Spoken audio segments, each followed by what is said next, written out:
রাধে কৃষ্ণ বন্ধুরা, কেমন আছেন আপনারা? আশা করি সবাই ভালো আছেন।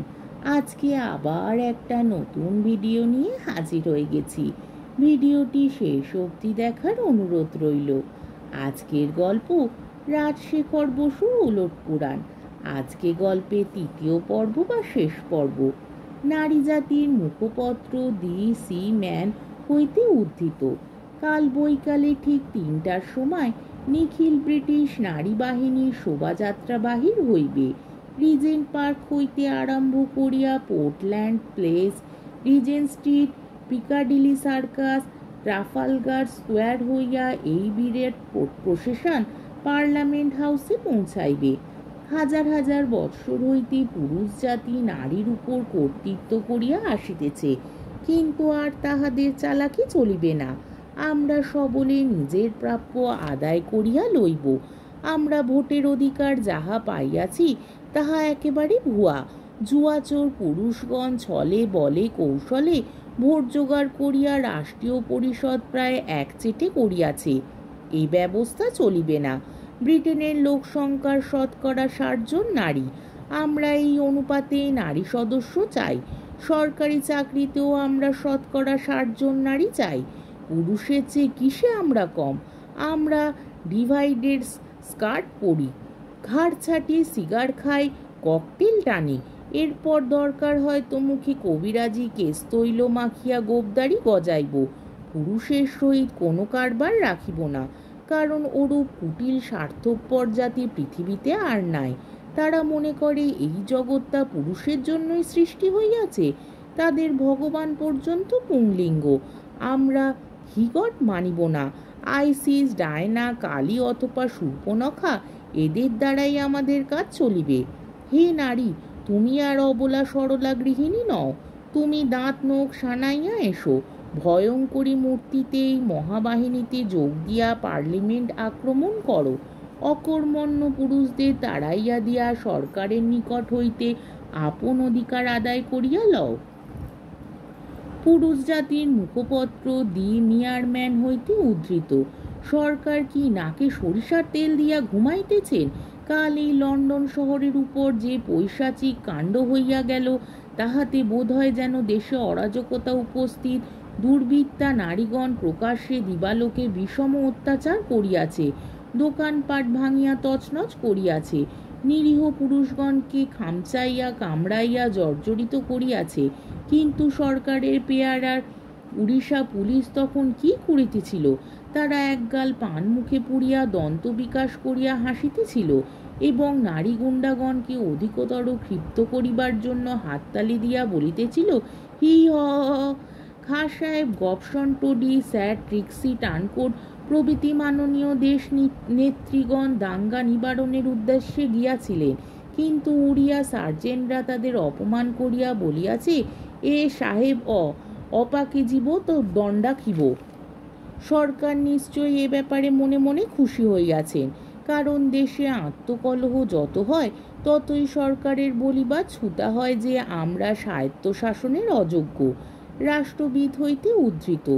ইংরেজগণের মধ্যে যদি কেহ বুদ্ধিমান থাকেন, তবে এইবার বুঝিবেন যে তাদের স্বাধীনতার আশা সুদূর পরাহত।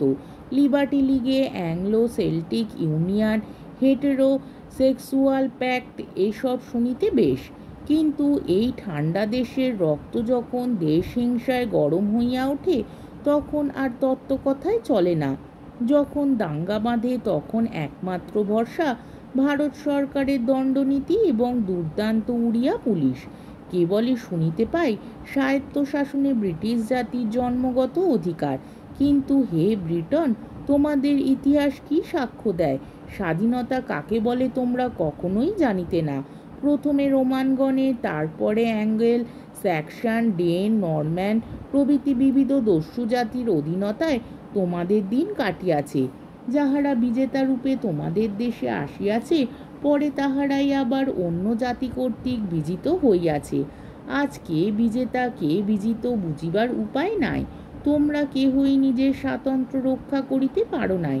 তোমাদের জাতির স্থিরতা নাই। দেশ নিজের নয়, ধর্ম পর্যন্ত নিজের নয়। একতা তোমাদের মধ্যে কোনো কালেই নাই। সামাজিক আর্থিক কত রকম দলাদলি তোমাদের কাছে তার ইয়ত্তা নাই। ক্ষুদ্র ব্রিটেনের যখন এই অবস্থা, তখন সমস্ত ইউরোপের কথা না তোলাই ভালো। নানা জাতি, নানা ভাষা, নানা ধর্ম ইউরোপকে চিরকালের জন্য বিচ্ছিন্ন করিয়া রাখিয়াছে। একমাত্র ভারত সরকারের শাসনেই এই মহাদেশ ঠান্ডা হইয়া আছে। তোমরা আগে একটু সভ্য হও, তারপর স্বাধীনতার স্বপ্ন দেখিও। তোমরা মদে ও জুয়ায় ডুবিয়া আছো। বর্বরের মতো তোমরা এখনো নাচিয়া থাকো। স্নান করিতে ভয় খাও, আহারের পর কুলকুচা করো না। এখন কিছুকাল শান্ত শিষ্ট হইয়া সর্ববিষয়ে ভারতের অনুগত হইয়া চলো। তারপর যথাসময় তোমাদের অধিকার দেওয়া না দেওয়া সম্বন্ধে বিবেচনা করা যাইবে। ভোরস্ট্যাট প্রাসাদ, প্রিন্স ভোম, চৈনিক পর্যটক ল্যাং প্যাং এবং প্রিন্সের খানসামা কোবল্ট। প্রিন্স ভোম: আচ্ছা হের প্যাং, আপনি তো নানা দেশ বেরিয়েছেন, আমাদের এই রাজ্যটা আপনার কেমন লাগছে? ল্যাং প্যাং: মন্দ নয়। মাঠ আছে, জল আছে, রুটি আছে, ঘাস আছে, শুয়োর ভেড়া আছে, কিন্তু দেশের লোক যেন সব ঝিমিয়ে রয়েছে। কেন বলুন তো? প্রিন্স: ওই তো মজা। সমস্ত ইউরোপে যে অসন্তোষ আর চাঞ্চল্য দেখেছেন, এখানে তার কিছুই পাবেন না। ভারত সরকার বলেন, আমাদের খাস রাজ্যে আমরা ইচ্ছে মতো প্রজাদের একটু আশকারা দেব, আবার রাশ টেনে ধরব। কিন্তু তুমি নাবালক, ওরকম করতে যেও না, মারা যাবে। তোমার রাজ্যে গোলযোগ দেখলেই তোমায় কান ধরে বার করে দেব। তাই রাজ্য শুদ্ধ মৌতাতের ব্যবস্থা করে দিয়েছি। সব ভোম হয়ে গেছে। কোবল্ট: এক গুলি দে বাবা, 3টে বাজে, হাই উঠেছে। আহা, কি জিনিসই আপনাদের পূর্বপুরুষেরা আবিষ্কার করেছিলেন হের প্যাং। ল্যাং প্যাং: কিন্তু এখন আর আমাদের দেশে জন্মায় না। যা খাচ্ছেন তা ভারতে আপনাদের জন্যেই উৎপন্ন হয়। প্রিন্সের মন্ত্রী ব্যারন ফন বিবলারের প্রবেশ। বিবলার: মহারাজ, ইংল্যান্ড থেকে স্যার ট্রিক্সি টানকোট দেখা করতে এসেছেন। প্রিন্স: আহ, জ্বালালে। একটু যে শুয়ে শুয়ে আরাম করব তার জো নেই। নিয়ে এসো ডেকে। বাবা কোবল্ট, আমায় বাঁ পাশে ফিরিয়ে দে তো। ল্যাং প্যাং: আমি তাহলে এখন উঠি? প্রিন্স: না না, বসুন। আমি ভারতীয় কায়দায় লোকজনের সঙ্গে মুলাকাত করি। একে একে অডিয়েন্স দেওয়া আমার পোষায় না। একসঙ্গেই 5-7 জনের দরবার শুনি, তাতে মেহনত কম হয়, গল্প গুজবও ভালো জমে। টানকোটের প্রবেশ। প্রিন্স: হাডুডু স্যার ট্রিক্সি, বসুন ওই চেয়ারটায়। তারপর খবর কি বলুন? টানকোট: প্রিন্স, আপনাকে হ্যাক যেতে হবে প্যান ইউরোপিয়ান লিবার্টি লীগের সভাপতি রূপে। প্রিন্স: মাই গড, এ বলে কি? কোবল্ট: আর এক গুলি দে বাবা। টানকোট: আচ্ছা, সভাপতি হতে আপত্তি থাকে না হয় অমনিই যাবেন, না গেলে আমরা ছাড়ছি না। প্রিন্স: হ্যাক যাবো? খেপেছেন নাকি? টানকোট: কেন, তাতে বাধা কি? এই তো ভাইকাউন্ট পাপ, কাউন্টেন, গিমালকিন, গ্র্যান্ড ডিউক, প্যানজানড্রাম, এরা সব যাবেন। প্রিন্স: আরে, তাদের সঙ্গে আমার তুলনা? তারা হলো নগণ্য ভারতীয় প্রজা, ইচ্ছে করলে জাহান্নামেও যেতে পারে। আর আমি হলুম একজন স্বাধীন সামন্ত নরপতি। যাব বললেই কি যাওয়া যায়? যদি মহাক্ষত্রপের হুকুম নিতে যাই, তো বলবে বেটা এক্ষুনি রাজ্য ছেড়ে বনবাসে যাও। টানকোট: তবে কথা দিন রাজসূয় যজ্ঞেও যাবেন না? প্রিন্স: গড ইন হেম্বেল, আপনার দেখছি মাথা বিগড়ে গেছে। রাজসূয় যজ্ঞে যাবার জন্য 6 মাস ধরে আয়োজন করছি, কোটিখানেক টাকা খরচ হবে। আর আপনাদের অবদান শুনে সব এখন ভেস্তে দিই? হ্যাঁ, ভালো কথা। ব্যারন, জগঝম্প সব কটা ঠিক আছে তো? 17টা গুনে দেখেছো? বিবলার: আজ্ঞে হ্যাঁ, আমি সব কটা রোদ্দুরে দিয়ে টনটনে করে রেখেছি। প্রিন্স: ঠিক 17টা? বিবলার: ঠিক 17। ল্যাং প্যাং: জগঝম্প কি হবে প্রিন্স? প্রিন্স: বাজবে। যখন আমি যাত্রা করব, সঙ্গে সঙ্গে 17টা জগঝম্প বাজবে। প্রিন্স: ব্রঙ্কেনড্রফের মোটে 13টা, আমার 17। ল্যাং প্যাং: আপনার অভাব কি? আপনি মনে করলে তো 17র জায়গায় 700 জগঝম্প, জয়ঢাক, চরবরে, কাশি, ভেপু, রামসিংয়ে যা খুশি বাজাতে পারেন। প্রিন্স: হে হে, জগঝম্প হলেই হয় না, সরকার যে কটি বরাদ্দ করে দিয়েছেন ঠিক সেই কটি বাজানো চাই। বেশি যদি বাজাই তবে বিলকুল বাতিল হবে। বাবা কোবর, আমার নাকের ডগায় একটু সুরসুরি দিয়ে দে তো। টানকোট, তাহলে আপনি আমার কোনো অনুরোধই রাখলেন না। প্রিন্স, অত্যন্ত দুঃখিত, কিন্তু আপনাদের উদ্যমে আমার সম্পূর্ণ সহানুভূতি আছে জানবেন। ব্যারন বিপ্লার, আপনি একটু ও ঘরে যান তো। হ্যাঁ, দেখুন স্যার ট্রিক্সি, আপনাদের সঙ্গে দেশ উদ্ধার করতে গিয়ে আমার এই পৈতৃক রাজ্য আর পৈতৃক প্রাণটি খোয়াতে পারবো না।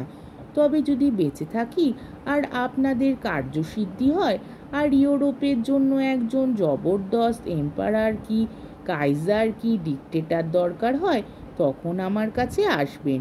ওই কাজটা আমাদের বংশগত কিনা বেশ সড়গড়ও আছে। তারপর স্যার ট্রিক্সি, এক গুলি খেয়ে দেখবেন নাকি? মাথা ঠান্ডা হবে। অভ্যেস নেই? আচ্ছা, তবে এক গ্লাস স্ন্যাপস খান। দি লন্ডন ফগ হইতে উদ্ধৃত।